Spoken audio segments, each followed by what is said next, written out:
semaine à Saint-Nazaire, on a appris que cette grande pétition qui avait été lancée sur le site change.org par l'association Le Vieux Saint-Nazaire concernant l'avenir de l'usine élévatoire, cette pétition elle a recueilli quand même 1000 signatures.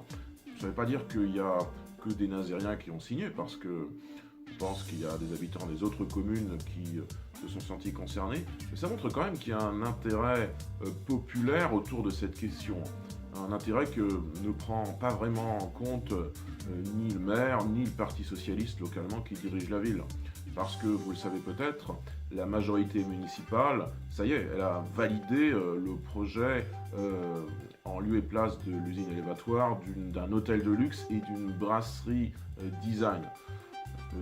Ça peut paraître sympathique comme ça, mais nous on considère au Rassemblement National que c'est plutôt quelque chose qui n'est pas sympathique pour Saint-Nazaire, qui n'est pas sympathique pour la mémoire ouvrière de cette ville, qui n'est pas sympathique pour vis-à-vis de ce qu'est Saint-Nazaire en termes de symbole industriel. Parce qu'il faut savoir que cette usine élévatoire, qui avait été mise en place en 1909, qui avait miraculeusement survécu au bombardement de la Deuxième Guerre mondiale, c'est un symbole de l'industrie à Saint-Nazaire. Ses cheminées, sa toiture, c'est vraiment symbolique, même esthétiquement, de ce qu'est Saint-Nazaire dans nos yeux. Bien sûr, Saint-Nazaire, ça n'est pas que ça, mais c'est aussi important de préserver les aménités de Saint-Nazaire, je dirais, même les aménités industrielles. Ce qu'est Saint-Nazaire sur le plan urbanistique industriel, et l'usine élévatoire, elle participe de ça. Et cela, naturellement, la majorité municipale ne veut pas le comprendre, ou ne le comprend pas sincèrement. Peut-être que l'usine élévatoire ne les intéresse pas vraiment, au fond.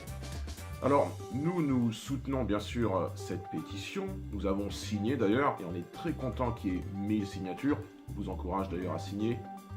Et au-delà de ça, au Rassemblement National, nous mettons en avant depuis ces derniers mois, on l'a fait savoir par communiqué, on l'a fait savoir par une tribune dans Saint-Nazaire Magazine, un projet alternatif à cet hôtel de luxe brasserie.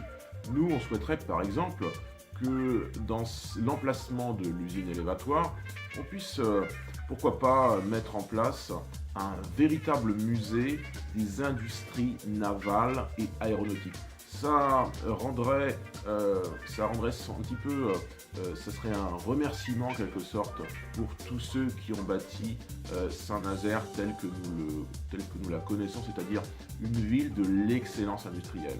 Nous nous sommes attachés à ce que Saint-Nazaire soit un pôle industriel, et à ce que la France d'ailleurs reste une puissance industrielle. Eh bien, peut-être que si nous faisons demain ce musée en lieu et place de l'hôtel de luxe et de la brasserie, ce sera un petit peu rendre justice aux ouvriers qui ont construit cette ville.